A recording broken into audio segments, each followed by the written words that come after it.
We are live. Welcome back, ladies and gentlemen. I am your host, Blake Ruffino. This is Are You Serious Sports? We hope that you guys are making it a good one.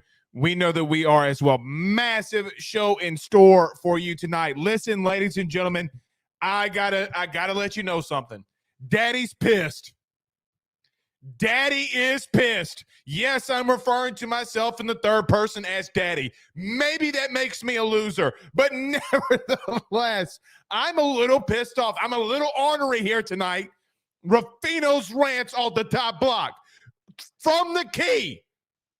Jordan fades back. Swish, and that's the game. As in case you missed it today, LSU, and it got leaked, Louisiana auditor's office, not to get down that rabbit hole, but nevertheless, LSU profited $199.9 million over the fiscal year. LSU football made $95 million over the last year, but the storyline from Reddit, from everywhere around college football, when this audit happened, was that Brian Kelly got paid $1 million more than he should have, and he's paying it back, even though Brian Kelly had already donated $1 million of his own money and is paying back the $1 million in a clerical error that LSU had. It's not that big of a deal. But God forbid everybody's got to freak out.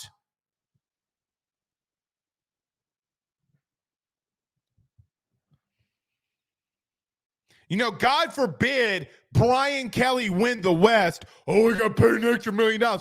You owe Brian Kelly $80 million fucking dollars already in fully guaranteed money. I'm pretty sure paying him an extra $1 million that's not in his contract in the due time frame is not going to affect him.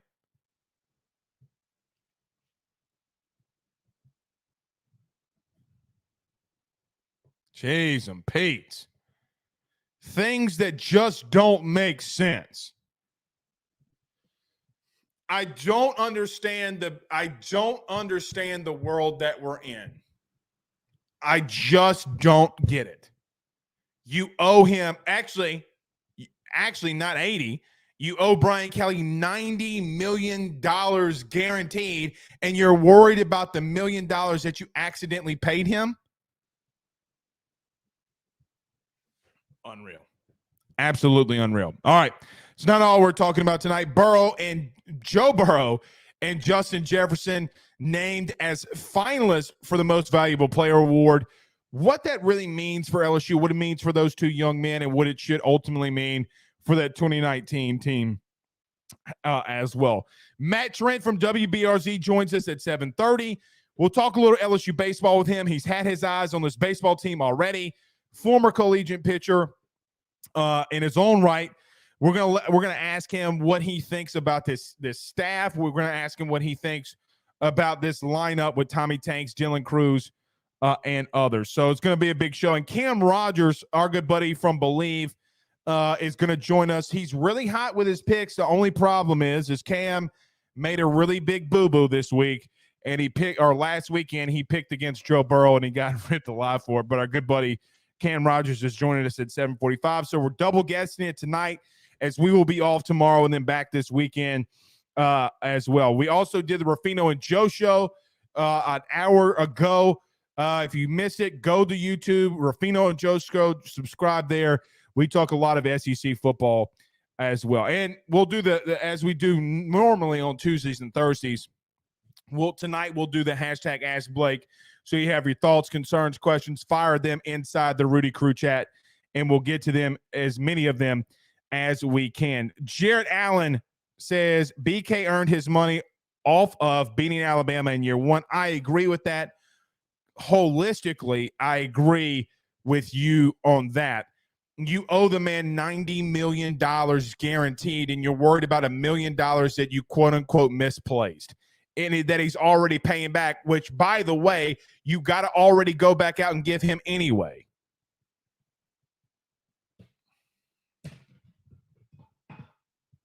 Make it make sense. I know we're having a little bit of errors with some of the stream. It's kind of going in and out. It was good for the last show. Nevertheless. Edward O. Nuss Bus Driver says, hop on the bus before it's too late, boys. Rob Boudreaux says he has too many O's in his account to notice it. Very true. And it went to his LLC. It's not like, he's not missing it. He donated $1 million of his own money.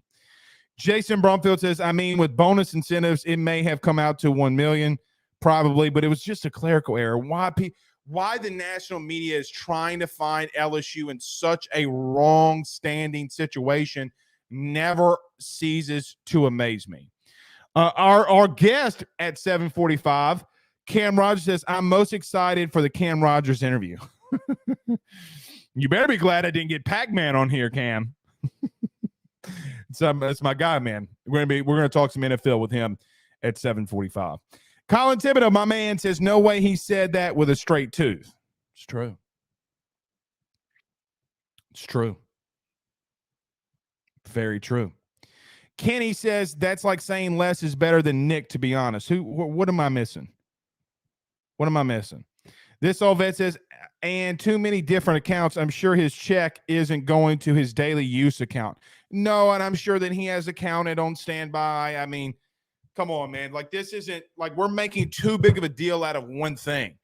Like, you should be bragging that LSU made $95 million in revenue for gross revenue for football. You should be happy that your athletic program is a $200 million business, which we should be talking about in its own right. And look, these audits happen every year. Those people are really good at their job. They're really great at it.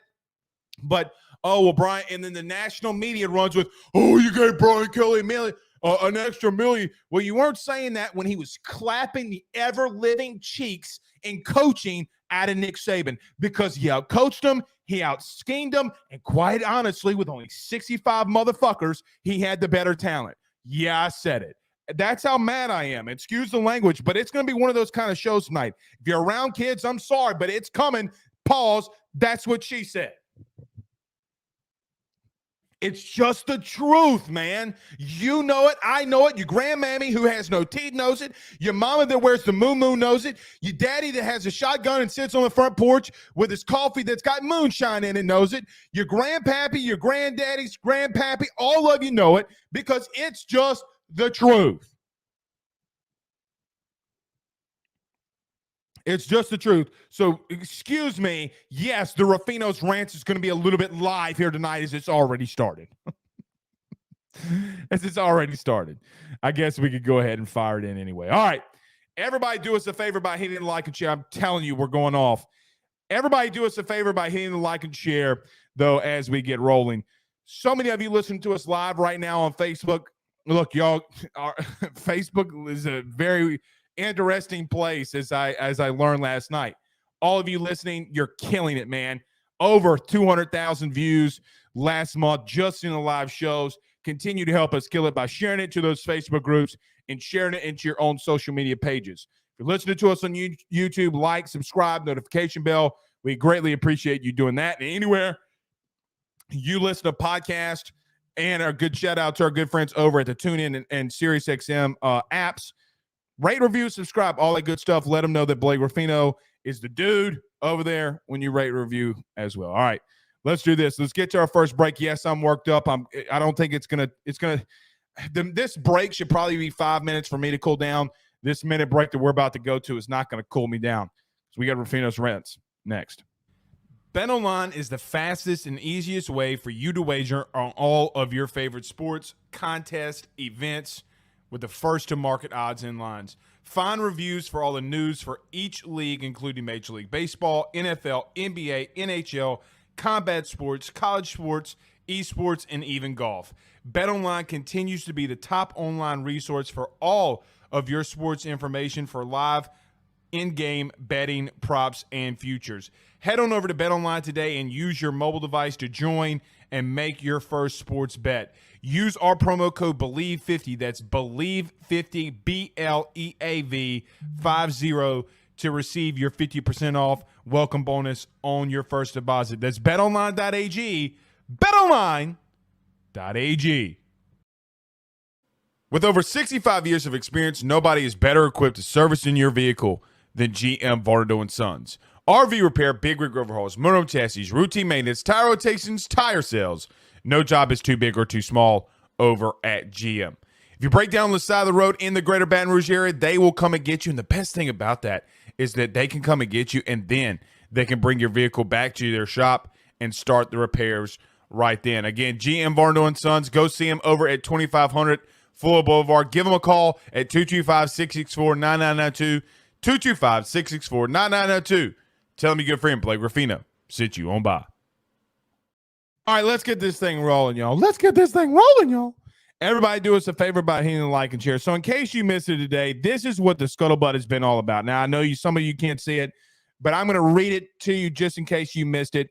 LSU got audited. Basically, it happens every year because it's obviously LSU is a state facility. You all know. I don't really have to go into that.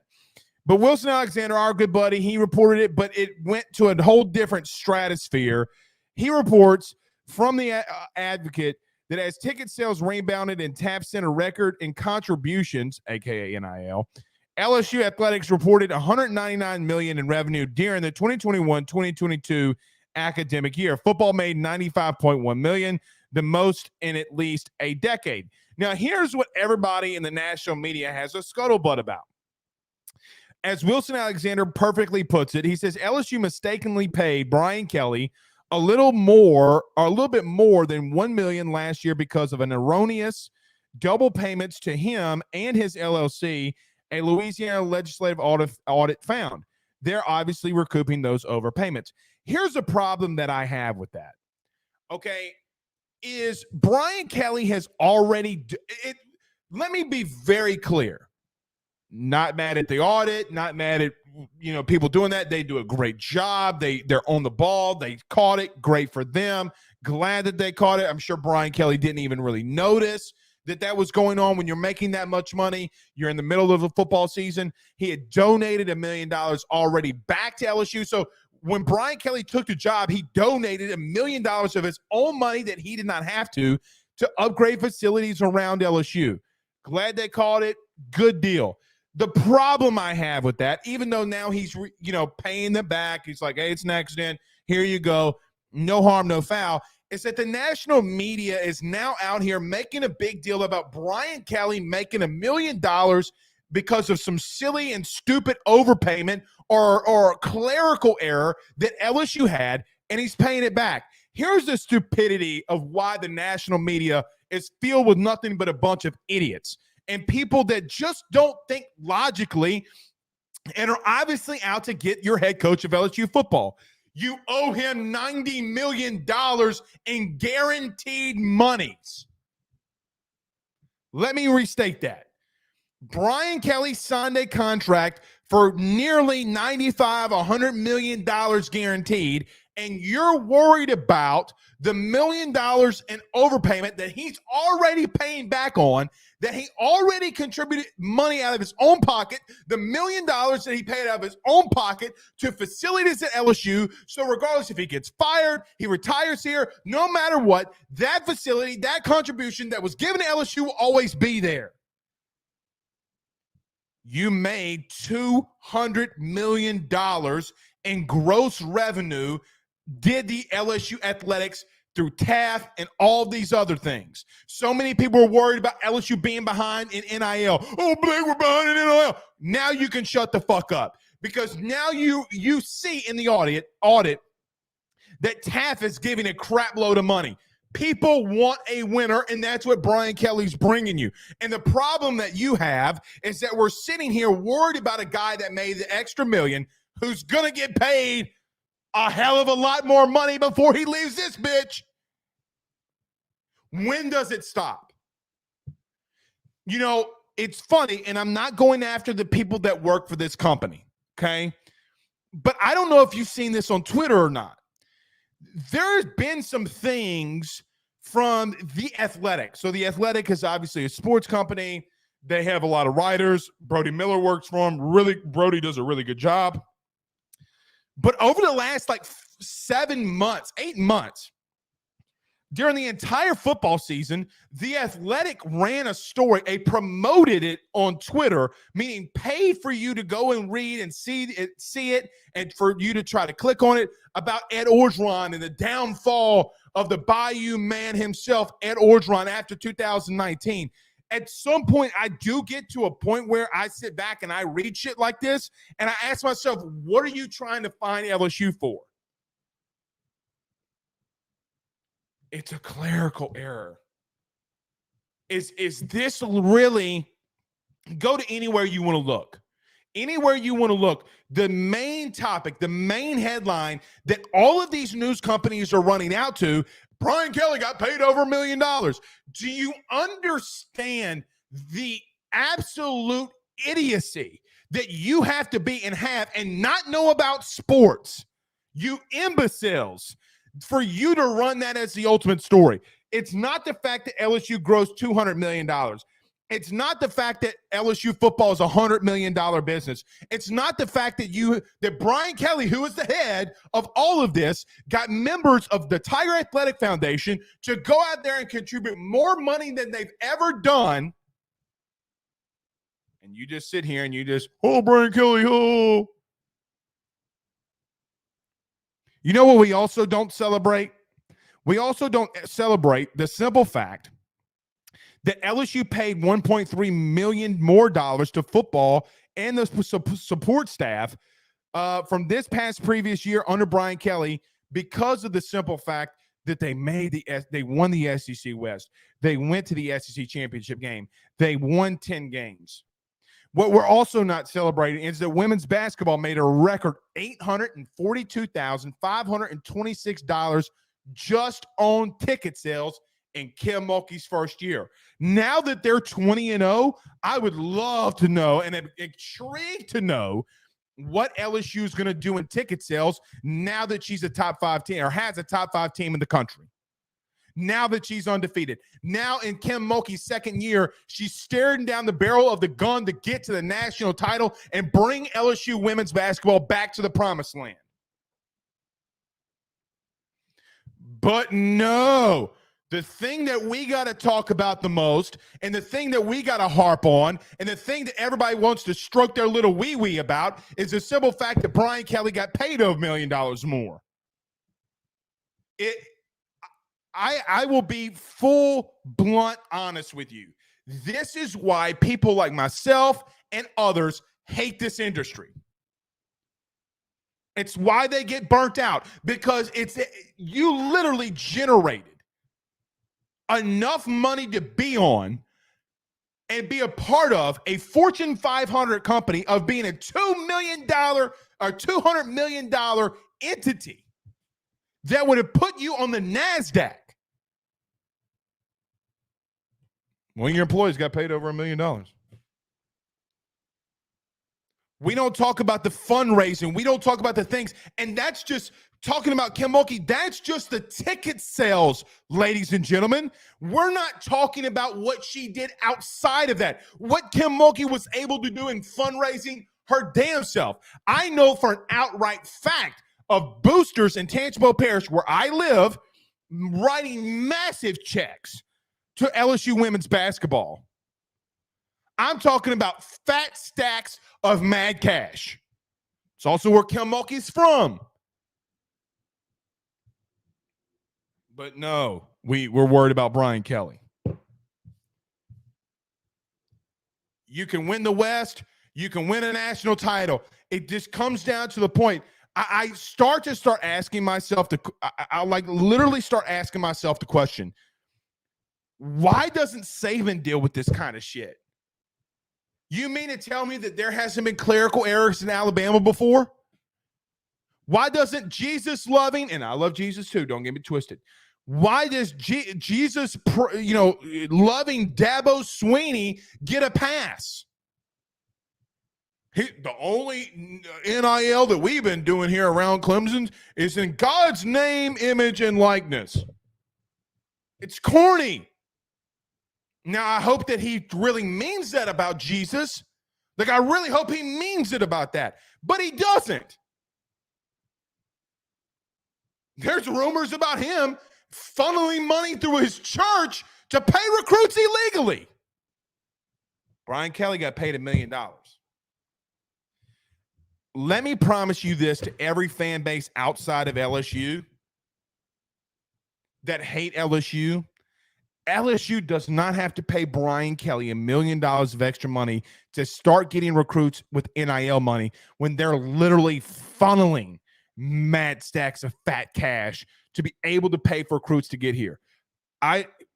One day when we get older and my beard is a lot more gray than it is right now, and you're older and I'm older, maybe we'll sit here one night and have a glass of whiskey, and I'll tell you some of the war stories and the stories that are going on right now with LSU. But the one thing that I just cannot get over myself is the simple fact that we're always finding ourselves in these type of situations. It is just unreal.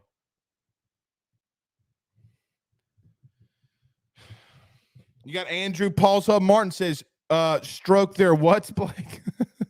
Stroke their little wee-wees. But that's what guys like Danny, what's his name? Rosell, whatever his name is. The guy that tried to run a 20-yard, he literally ran a 7-second 20-yard dash. That's what like Looney Tunes like Darren whatever. That's what Looney Tunes like him get their jollies off on. See, this is why you shouldn't be paying coaches that amount of money. Dude, you make $200,000 a year. They're better than you at their profession than you are at yours. I just don't get it. Like, well, you know what we should be doing? We should be coming out here, and which we'll transition into next, about Joe Burrow and Justin Jefferson making the finalist list for the MVP of the National Football League. But we have to deviate because of stupid shit like this. It's unreal.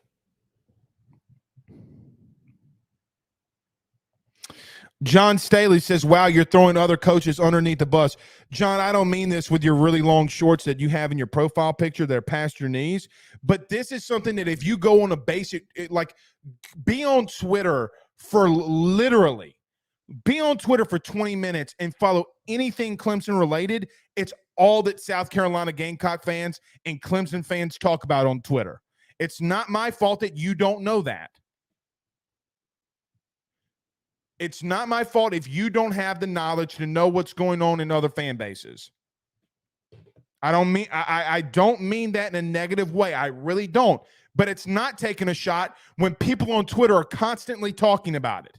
But yet you got a coach who's literally paying back the money with a no harm, no foul, who's already paid money back, and the national media says nothing about Dabo when he goes out there and says something about the name, image, and likeness and uses his Jesus every other name or every other sentence, and he goes out there, he literally goes out there and puts on a front and a facade and does all this stupid shit, and it doesn't mean anything. Meanwhile, he's like Judas incarnated. Maybe not Judas. That's a little too much. But he's honestly two-faced, and I'm not talking about Batman.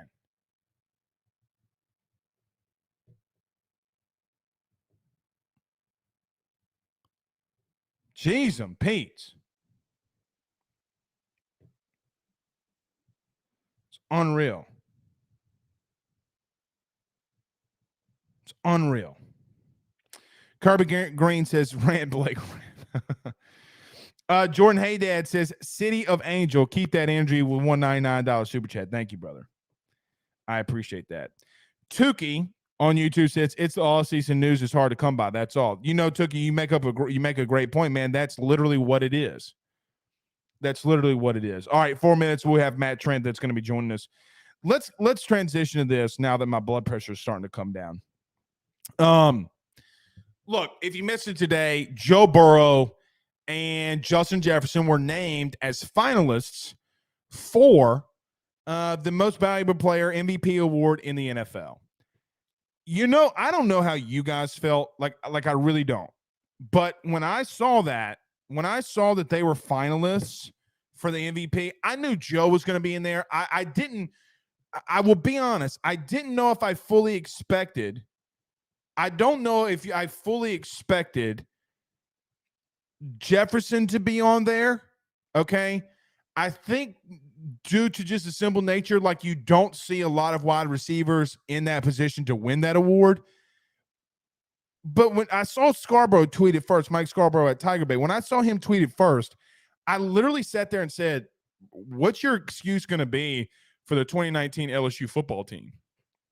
Like, dude, you literally have the quarterback, Heisman Trophy winning quarterback of that team that's in the MVP, and Joe has been going off. If Joe goes out there, man, and beats Patrick Mahomes in Kansas City again, I think that we should call, instead of Arrowhead Stadium in Kansas City, I think we should call it Burrowhead. Pause. If he goes to another Super Bowl, and obviously we saw the season that Justin Jefferson had, I know that this is them being in the NFL, but what did you think was happening that was going on in 2019? It's going to go down as the greatest team of all time. Do I think Joe Burrow is going to win it? I don't know. I think that Jalen Hurts, a lot of people are going to look at him, even though he was hurt, and maybe give him the tip of the nod or tip of the cap for Jalen Hurts to win that award. But man, I will be honest, Matt, flip your camera. I will be honest. I just sit here and start asking myself, when I look at Joe Burrow, I know that you've had Shaquille O'Neal, and Shaquille is going to be one of, if not the greatest LSU athlete to ever come and grace his presence in the beautiful city of Baton Rouge. Yes, I said that for Matt Trent. But the bottom line is are we going to sit here in 15 years and ask ourselves a simple question? Is Joe, like, what was Joe Burrow in 19 when we saw him? What was he in 18? Was he the best athlete or best thing that LSU's done athletically? The crazy thing is the way that you got the potential MVP of the NFL, a guy that potentially can win a Super Bowl. The reason he came to LSU is because Ed Orgeron had a crawfish guy. The reason you got Joe Burrow is because Ed Orgeron had a crawfish guy. That is the most Louisiana poetic story I've ever heard of. And you know what? I guarantee you Joe Burrow was wearing Crocs and a PFG shirt. That's what I know. That's what I know. Yes, Ben. Well, I got to get to Mr. Matt. All right, you got 1 minute. Hold on. All right, you haven't been on the show in 2 weeks. Come here and say your piece. We got to get to Mr. Matt, though, in just a second. All right, you ready? Oh, God, you're getting so heavy. All right, you got 30 seconds. What do you want to say to the people?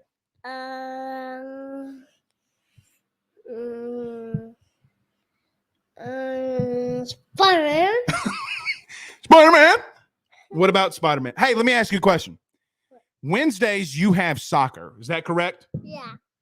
Okay. You had soccer today. Did you score any goals? Yeah. How many did you score? How many goals did you score? 1. Thank you for being honest. How did you score it? Because these dudes bums out here. These 3-year-olds are bums. Ain't that right, Ben? Don't say nothing. Nuh-uh.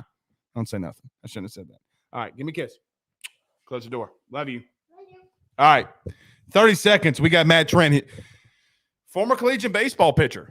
We got to talk about LSU. Is LSU going to hit over 125 home runs this next season? They hit over 100 last year. Can they do it this year with 125? Let's talk about our good friends over at Gramco, thegramco.com. We return in 45 seconds with WBRZ's Matt Trent. The legend returns next. Guys, I've got to talk to you about our good friends over at Gramco. They are the Delta 8 company based out of the state of Florida.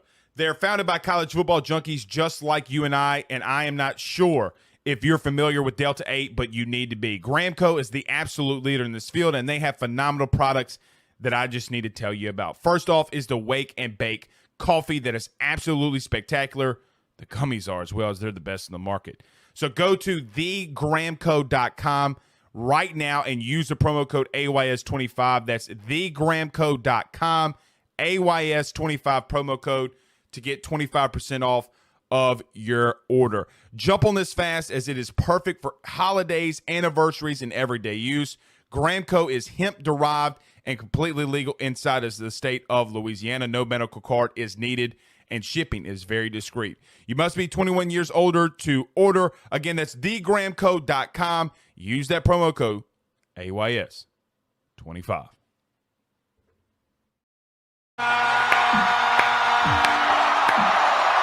All right, I'm going to tell you to do something else again. Well, that's okay. Maybe that's okay. Maybe your camera's not that bad. What were you doing with your camera earlier? What was it? Why were you sideways? I don't even know what was going on here, Matthew. Well, normally when you shoot video, you're supposed to shoot it long way. That's what I had. That's what she said. Look, for the record, also, I was listening before I came in here. Three things right off the top. Number one, did not have to go hard on my man John's long shorts. Just did not have to go that hard on that man's shorts. Okay, that's his. I weigh 400 pounds. I'm a very light 292. Look, he's a below the knee guy, and I respect that. They might be Jinkos, honestly. Did not have to go with that man's shorts. All right. It's really two things, but they're lumped into one. I've never seen a man use the term jollies and what did you say, willies, winkies? Yeah, they get their winkies off. Darren Rovell, dude, gets his winky off for Brian Kelly, literally getting paid over $1 million. He sits there and strokes his winkies. What I said. How do you say that without laughing? Like if a grown man told me, hey, you know, he gets his willies off to that, I'm laughing at that dude. Because like that's exactly what I texted you today when Paige Sporanic said that a guy DM'd her and said, hey, you make my penis busy. and then he backtracked and he was like, I meant something else. Like that was autocorrect. I meant to say bust. Yeah, it was like, so you're not course correcting because you sent the DM. You're course correcting because of that term. Like that's what I was listening to you. You're like, oh, jollies and willies. I was like, we're off the rails tonight. We are off the rails. What you also, I don't know if you heard this. I did say this too. I think, Matt, for people like us in this business, the thing that makes me more angry than most is that I hate this business sometimes because it's Matt, what did they not report? They didn't report that LSU's athletic foundation makes more money than it would be on the NASDAQ. They did not report necessarily that Kim Mulkey sold $850,000 worth of tickets for women's basketball, just in ticket sales. They also didn't want to talk about the $95 million that LSU made. And you know what else they didn't want to talk about, which I'm glad you hear? TAF, the Tiger Athletic Foundation, gave more money in donations than they've ever done before. That's also not reported. I wonder who's behind an NIL now. Checkmate. So at the end of the day, that's the kind of things that makes me angry about this industry. And we don't have to go down this long rabbit hole, but I know that you get what I'm saying here. Brian Kelly donated $1 million of his own money. Matt, they owe him $90 million guaranteed, and the national media is running out there saying, oh, you know what? You owe $1 million back. Well, they also were upset that he had an LLC too. Well, I know of a couple people that own LLCs that probably shouldn't have. And I honestly, show me one coach in college football that doesn't have one. I guarantee you, it's the majority of college football coaches in some form have an LLC. It's for tax purposes. Correct, because Matt, you can't, as an individual, write off. Excuse me for saying this. $10 million guaranteed. Also, when people, this is what I ask, and I'll say it till I'm blue in the face. When people make the claim that LSU is behind an NIL, I ask 3 questions. Is Gordon McKernan still the biggest injury attorney in the state of Louisiana? Is he still in Baton Rouge? Yes. Yes and yes. Is Todd Graves an LSU alum and still the CEO of one of the fastest growing fast food chains in America? CEO, I don't know, but he has but yes. Yes. Founder, CEO. Yeah. Right. Brandon Landry, even though he's not the CEO of Walk-Ons anymore, does he still have an LSU degree and played an LSU sport and owns multiple very successful fast food restaurants around the country? A Yes. Miles Brennan hip thrusting video says yes. Yes. So once those three, Shout out to the Miles Brennan thrusting video. once those three things are not true, yeah, LSU's not behind an NIL. And so Okay. where's Livy Dunn getting all of these millions of NIL dollars? Where is a certain baseball player that you don't have to be around cover the program for 5 minutes to understand that gave back his scholarship because he got so much NIL money? Who's putting the kids on the billboard? They had an LSU track guy, Burrell, however you pronounce his last name. He was on a billboard. Name me one college that has track I'll go even further. Name one place that has a female women's basketball player on billboards around the city. I know UConn ain't doing it. I know Stanford ain't doing it. Where? Tell me where. Well, and Livy Dunn being, like they said, her gross amount revenue was like $1.37 million a month. You know what's funny? That every time I hear that come up, I go on to like Facebook, Twitter, or even TV, and every single time I see Livy Dunn in a Viore, that athleisure brand, which is great, by the way. They sell it in Baton Rouge, in case you didn't know. It's a great brand. I see commercials for that, advertising all that, and Grammarly, the spell check service. Oh, yeah. I could use that now. Yeah. We're like, what are we doing? What are we doing? I don't know. To wrap all this up into one thing, yes, I said Dan Rovell gets his little itsy bitsy wee wee off, and number two, it's just it's really aggravating for me, Matt, to wrap this up, this part, because I want to talk to you about baseball. But it gets really upsetting for me when you literally owe a guy $90 million and he's paying back that $1 million back, and it doesn't matter what he does, you got to pay him that. Like, that's just incredulous to me. I don't know if incredulous is the right dictionary word to use, but it sounds right. Yeah, that's right. Okay. I use Well, look, you graduated from more of an Ivy League school. I went to Southeastern. So, all right, let's get to this baseball team. So, Matt, you've laid eyes on this team. Let me ask you this. Now, I've asked you this before, and I know that you kind of hinted at it, but we talked about it in very small detail a couple of months ago. Matt, is this going to be the best lineup that maybe you've ever seen from a hitting perspective ever? Unbelievable. I every time that I went out in the fall and like watched some scrimmages, because look, the one of all the problems that LSU had last year, one of the ones offensively was that it was probably one of the more top heavy lineups that LSU has seen in a long time. After you got maybe past the 5-hole, the 6-hole, it was a wrap. Once you got past Jordan Thompson, Braden Joubert, you were in trouble. It was a wrap. Like, right. You're done. 7, 8, 9, you might as well just go ahead and throw 3 outs on the scoreboard because it was just that bad. And that kind of handcuffs you a little bit because when guys, when you're not getting production from some guys, you can't move them up, you can't take them out because who are you going to replace them with? I mean, it wasn't very deep lineup last year, so Jay Johnson was just kind of playing the cards that he was dealt. This year, not only is he going to have an unbelievable lineup, he's going to have options too.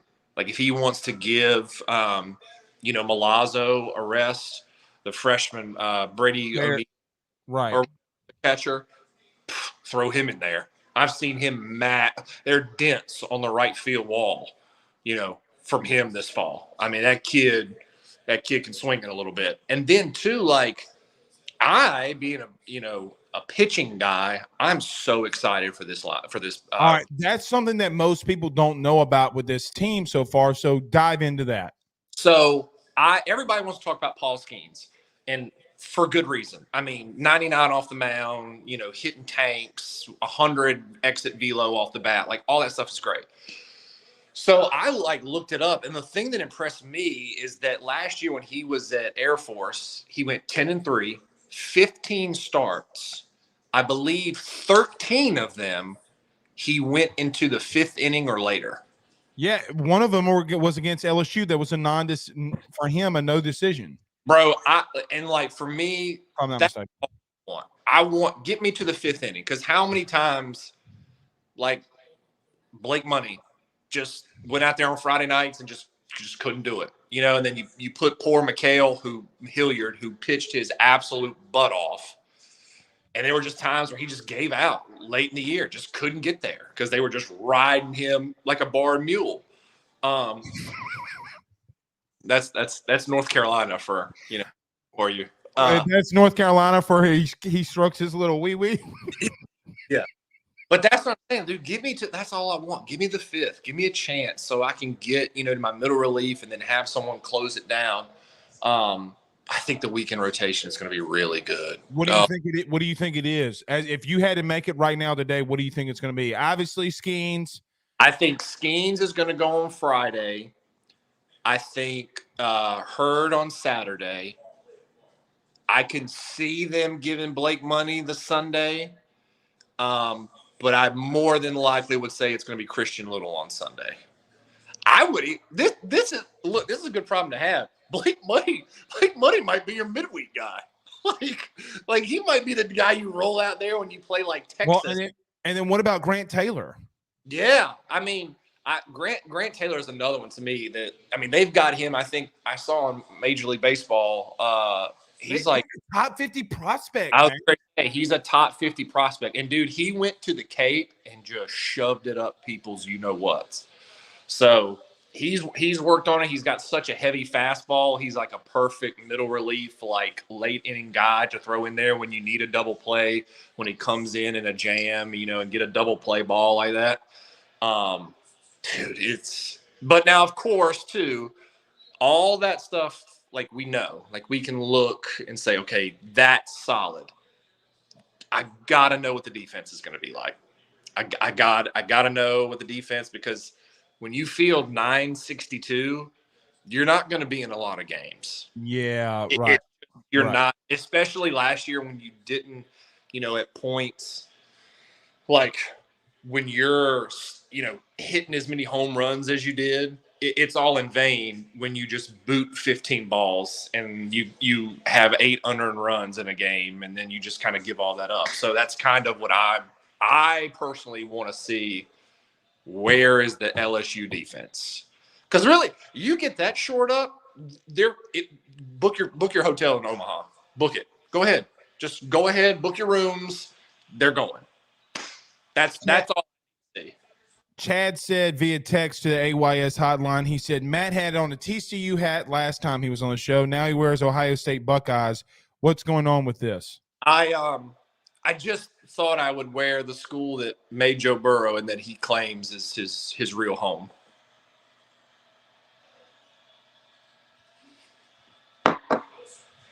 Matt? I'm sorry, I had to. I listened. I have listened to that argument all year. Ohio State fans and LSU fans ready to fight on who officially gets to claim Joe Burrow.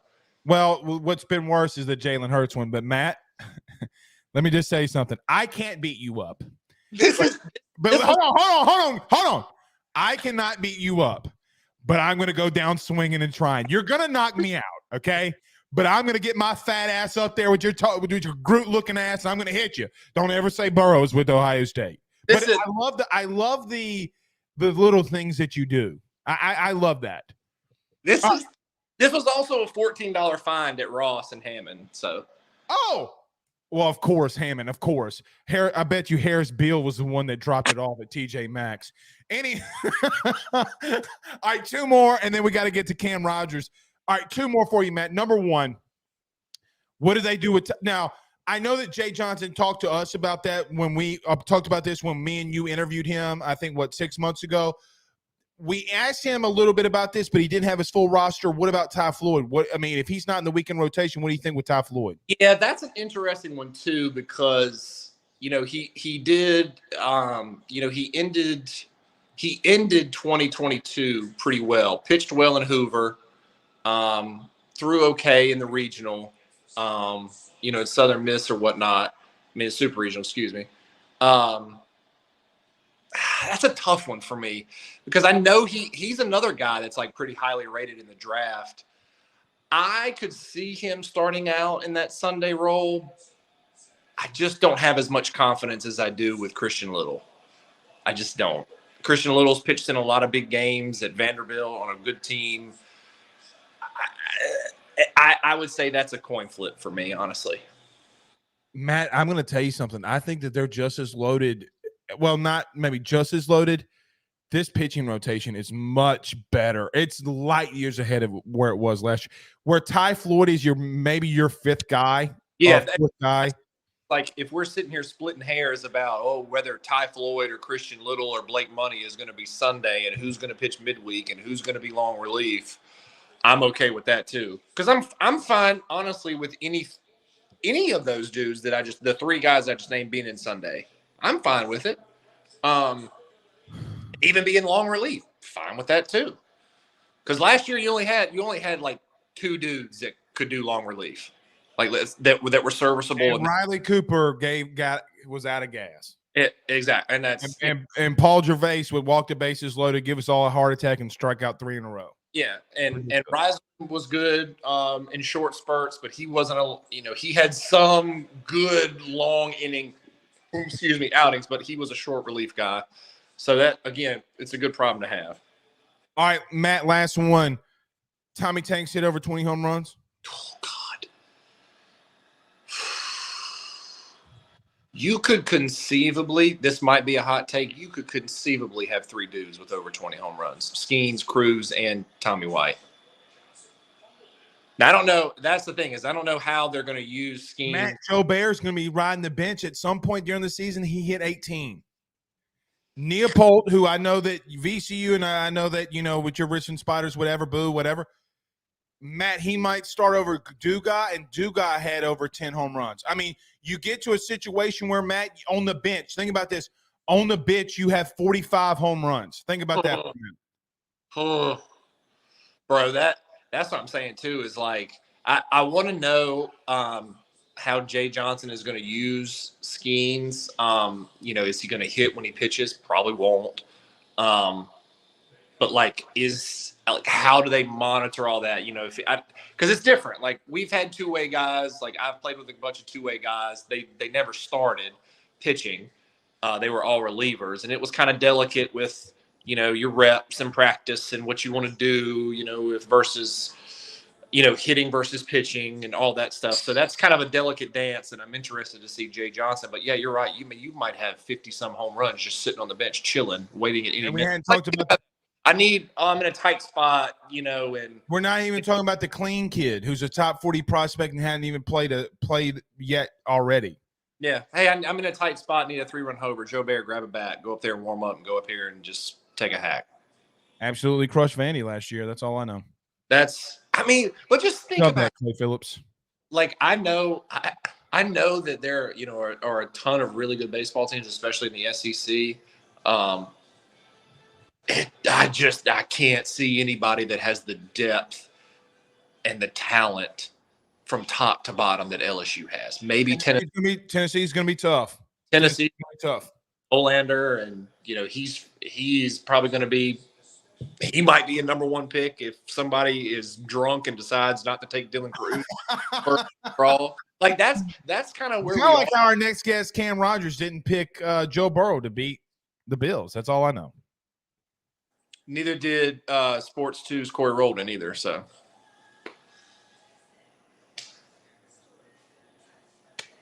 all right, I'm late for my next guest. You know how much I love you. Take that Ohio. Did you wear that Ohio State shirt just for me, just to be a trolley? I did actually. I did. It was funny because I put it on and my girlfriend was like, "You're gonna wear that on Blake's show?" I was like, "Yeah, of course." She was like, "You're gonna make some people mad." I was like, "That's your middle name." Back to you when I care. All right, love you, buddy. We'll see you soon. Peace, Bye. bud. All right, that's Matt Trent from WBRZ. My next guest is going to be mad, and I don't blame him. We're about 5-6 minutes over the top. But let's do this. Let's get to our very last break, and then we'll have Cam Rogers from our good colleague over Believe. He went viral last week, and he picked against your Joe Burrow. We'll talk about him. He's been red hot with his picks, though. We'll talk some NFL playoffs with him next. However, let's talk about our good friend Carol Falls over at State Farm. It's the final break. Cam Rogers from Believe. Next.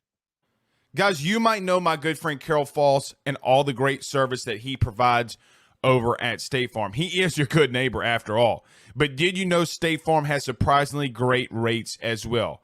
Along with the great neighbor service, State Farm agent Carol Falls has surprisingly great rates for everyone inside the state of Louisiana. So call him today at 985-395-4300, 985-395-4300 for all of those surprisingly great rates on auto, home, and life insurance needs. Like a good neighbor, State Farm is there, and individual premiums will vary by customer. All applicants subject to the State Farm underwriting requirements.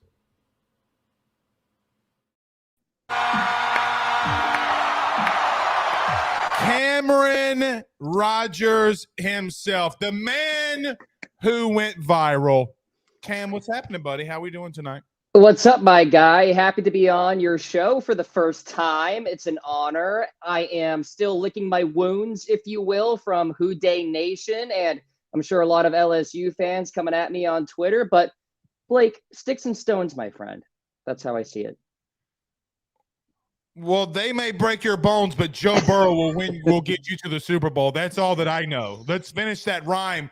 Why don't you? So, Cam, look, you've been a champion behind all this. You've taken the lumps. You took a shot. But Joe Burrow, so look, you've been red hot with your picks. You went 8-0. Then last week you went 5-1, correct? If I'm not mistaken on your picks. So in total, you've been 13-1 during this playoffs.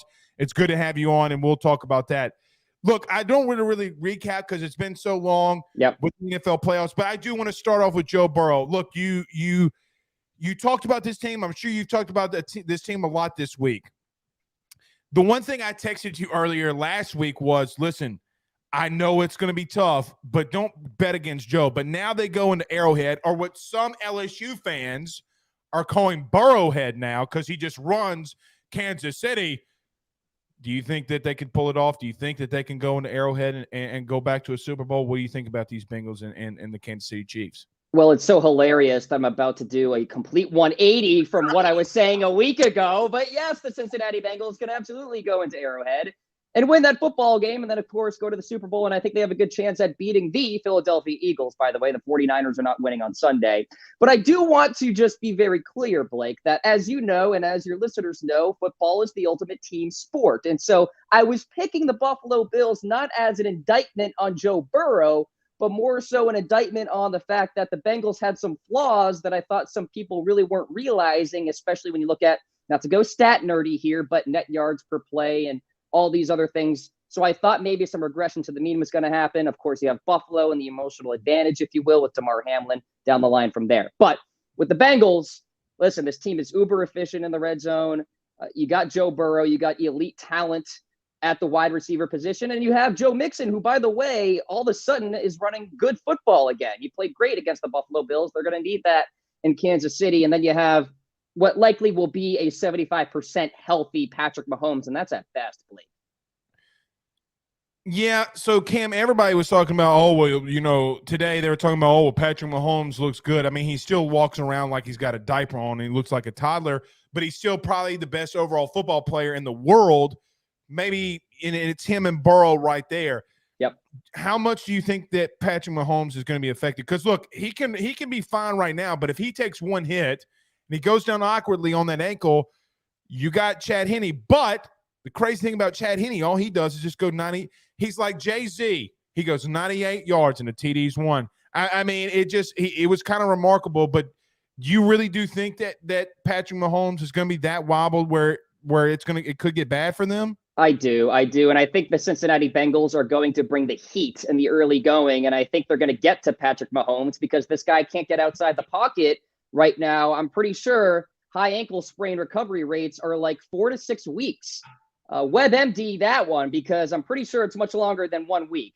So I think that Mahomes has an uphill climb here, and the Bengals know this, and they're going to try to contain him in the pocket and try to create pressure up the middle with DJ Reader and company there on that defensive line. And Blake, it's going to be 20 degrees. Like, one hit is probably all it takes for him to really feel it. And then you have the psychological element too. Like, oh my God, that sixth sense, where's that pass rush going to come from?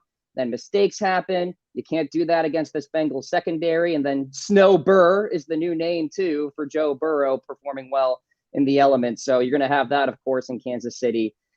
Listen, this is going to be a lot tougher than what people realize for the Chiefs. And they're only, I think, a point underdog at home. I think this could get to 2.5 to 3 points for the Kansas City Chiefs by the time this thing closes. Yeah, we talked about this last night. Bet Online, I think it's a 2.5 point spread that's shifted. Yeah. To Cincinnati. What's interesting about that, they were able, meaning the Bengals, and taking Joe Burrow out of this for just a quick second, that game with the Bills felt so much more lopsided than the actual score indicated. My point, Cam, I think would be this. If Mahomes is immobile to some extent, the Bengals were able to get home against a Josh Allen quarterback who, quite honestly, can move. And the dude, it's not like the dude can't run because he can. I think that's an interesting dynamic that you bring it up. Were you interested last thing on the Bengals, or maybe, who knows? We'll talk about the Bengals all night. Who cares? Were you surprised with 3 offensive linemen down that the Bengals were able to run 6 yards per carry with Joe Mixon? Was that the biggest? Because, look, at this point, Cam, I'll be holistically honest. If Joe Burrow goes out there and throws for 500 yards and 5 touchdowns, at this point, it doesn't surprise me anymore. What surprised me the most was how physical that offensive line was in running the ball last week in the snow. Did that surprise you? Yeah, 100%. And that was a big reason why I thought the Bengals were going to struggle, because you have 3 new offensive linemen who, by the way, had not played all together all season long. We know that offensive line is all about continuity and chemistry and what have you. And they were just the more physical team than the Buffalo Bills. Now, the Bills aren't the most elite front seven in the NFL as far as defense is concerned here, but still, you would have thought that the Bills were going to at least touch Joe Burrow in that football game. They never did. And when you're watching a football game and you see a couple plays and you almost just know how it's going to go, when you saw Joe Burrow pat, and he just had all this time, I was like, oh, this game's over, because Burrow had all day. Right. Well, and I think that's interesting. Joe's biggest weapon has always been, if you give him somewhat of immediate running game, he's going to light you up. All right, Cam Rogers, you can follow him on Twitter at Mr. Rogers99, and obviously does the Locked In podcast, our good buddy over the Believe Network. Who can cover Travis Kelce for this Bengals? Because, listen, I don't know if this is the right stat. I'm probably about to butcher it, but he had over 10 catches last week, if I'm not mistaken. And I think he had over 15 or 16 targets. Do the Bengals have anybody that can slow down, not take him out of the game, but anybody that can slow down Travis Kelce, in your opinion? Well, it's funny. You look at the stats from Travis Kelce in the previous matchups with the Cincinnati Bengals, and they're not as good as his baseline, which, of course, is very, very high. Well, I think the defensive coordinator and the defensive game plan for Cincinnati has been pretty good. They do this bracket type of coverage, and they have pretty good safeties too. And, you got Hilton out there. You got Jesse Bates as well. Really a lot of talent out there in the secondary for Cincinnati. So they can rely on that. And, I mean, there's no Tyreek Hill. Who scares you at the wide receiver position or the running back position for Kansas City? Smith-Schuster. I don't know. He doesn't scare me. Put Eli Apple on him. He'll be fine. Oh, listen, don't use that word Eli Apple in this state, brother. I'm just going to let you know. They don't like that man. He's getting dragged through the mud right now. And, I think he probably should have deleted that tweet that he made. And anyway.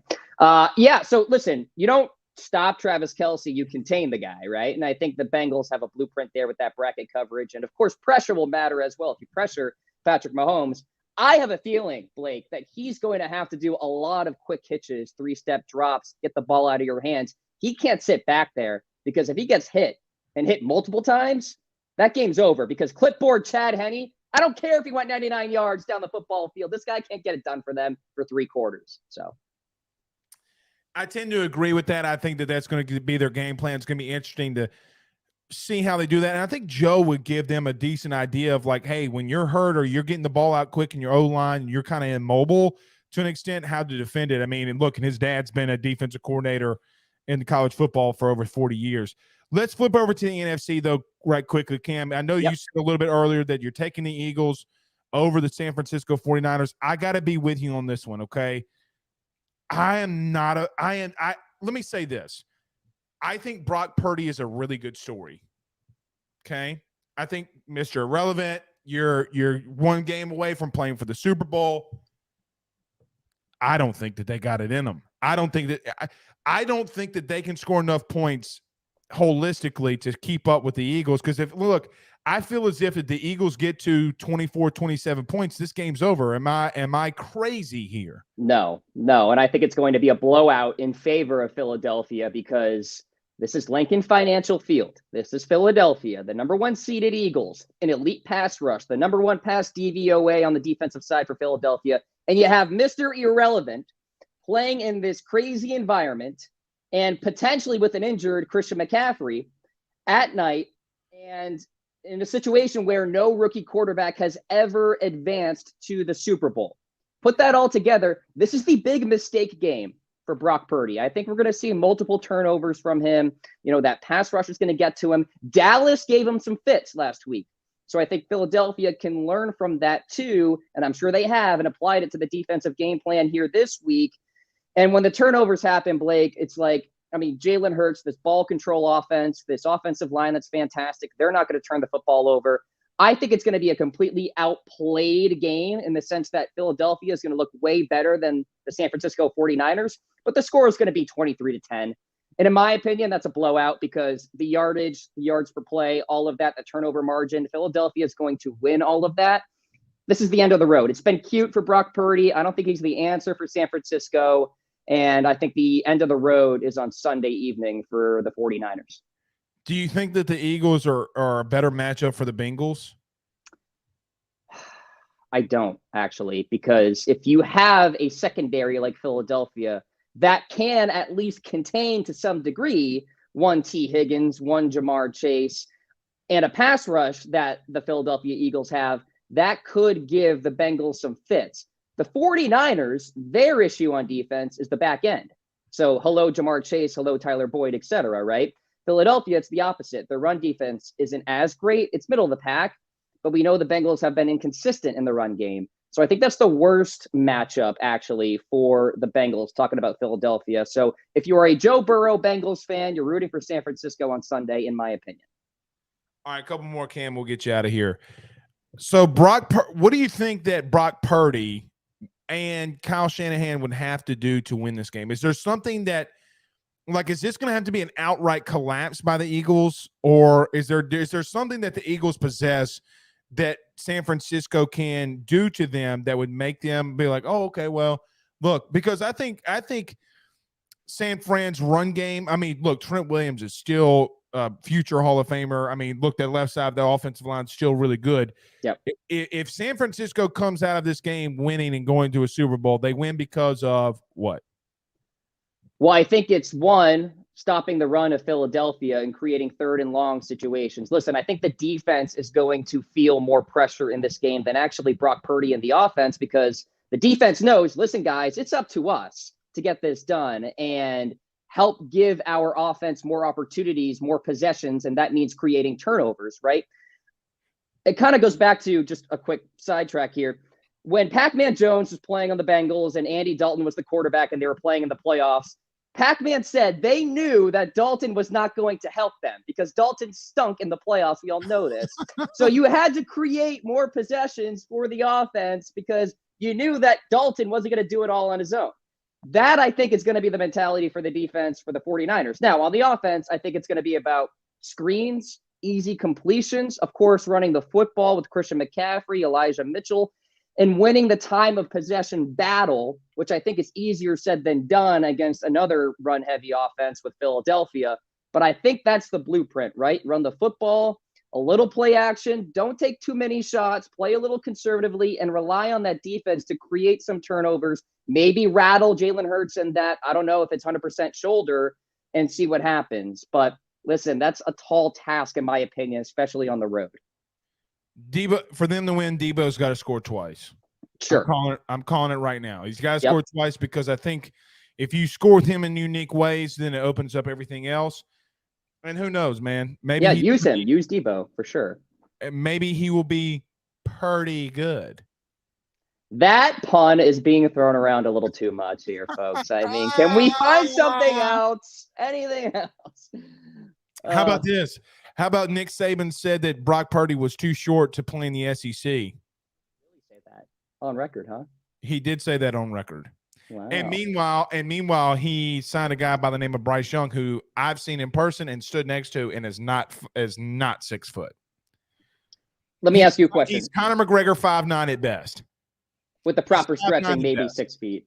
Yeah. On my Hinge profile, I'm 5'9". I'm technically 5'8.5", but with the proper stretching, we can get it up to 5'9". We can round up.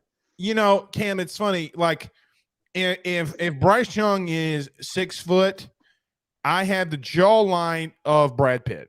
I have the body of Chris Hemsworth, and I have the charisma of The Rock. Now, maybe I do have the charisma of The Rock, but I don't have. Blake, come on. I don't have the jawline of Brad Pitt or the abs of a Hemsworth brother. You know, so just throwing it out there. It's kind of interesting. All right, Cam, thank you for being a champ. So in the Super Bowl, you got the Eagles and the Bengals. That's right. That's right. And I'll have to analyze some more in terms of that matchup and who I have winning. So I'm not going to say that Joe Burrow's out of it. I can't do that. I got one more for you. Yeah. A little birdie, pun intended, told me you were a Ravens fan. I am. There's the bird right there. I saw it. That's what made me think of it. Yeah. Go Lamar Flock. Jackson going to be in Baltimore? Or where's he going? Well, I think that we're going to franchise tag him, and that buys us a little bit more time to negotiate. And here's the unique situation with him is, of course, he doesn't have an agent, so everything's personal. And if you've ever his mom to really is it him and his mom that said that they've been doing his negotiating? Okay. So the problem is you take everything personally when you go through these negotiations. And if anybody out there has negotiated a contract for themselves before, you probably know the awkwardness a little bit of it. So I think that the Ravens are going to tread lightly. To answer your question, I think we keep him. And I hope we do. It would be a ridiculous decision, especially in this day and age of mediocre quarterback play, to let him go. Pay the man. Please pay the man. He can always come down to New Orleans. I don't want that. Don't. Because I don't know what options are out there. Like Derek Carr. I don't want to watch Derek Carr play football. I really don't. Yeah, I'm he's so like middle of the pack, boring. You know, just he's mid. He really is mid. He is, but he just fights so hard, man. He does. I root for Carr, but he always finds a way to screw it up at the end. I think the problem too is he's kind of in the shadow of David Carr and how he was kind of a bust, and he's trying to perform. So he's not David Carr. Kind of like in the shadow that Bill O'Brien has been in. If you didn't catch that, you don't need to go to watch the Ruffino and Joe show. Wasn't Billy O'Brien's fault, in my opinion. Maybe go watch it. I'm just out there. Is he that exciting? I can't believe the Patriots hired him. All right. So glad you asked. It's like so glad you asked. Let me just. I'm not going to keep you long. They averaged 41.4 yards points per game at Alabama this past year. Mm-hmm. The year before in 2021, they averaged 39.9, let's say 40. So 2 years of 40 points. Okay. His quarterback had 79 touchdowns, 8,000 yards. Okay. They're 18th in passing, 477 yards per game. They average 150 yards rushing per game. But here's the thing. They were 126th in the country in penalties. And against teams like Texas, they had 15 penalties for 100 yards. LSU, they had 9 penalties for 92 yards. And against Tennessee, they had 17 penalties for 130 yards. Yeah, it was Billy O'Brien's fault. Well, I think penalties. Are you being sarcastic? I think penalties. No, I'm being sarcastic because listen, you had in 3 games, you had 41 penalties for 332 yards. It's not your offensive coordinator's problem. You have a Nick Saban disciplinary problem. Okay, that's fair. It's on a coach of some sort for sure when it comes to penalties. Yeah, he just happens to be the same height as Brock Purdy. I can't make fun of anybody for not being 6 feet because I'm not 6 feet. I'm a solid 5'9". It's all when you get up past the 6'2", 6'3s like your boy, rain hits you quicker. You get wider quicker. You can't control your eating, your drinking. It's Mardi Gras season down here in the booth. King cakes are all around. Crawfish season, which, by the way, you got to come. Are you coming? Are you going to come to Louisiana and endure this? Like, what are we doing here? I'm coming on down for some cedar plank salmon only, Blake. Maybe a side salad. What do we think? Some veggies, roasted veggies. Don't ever say you're coming to Louisiana to eat salmon. Don't ever do it.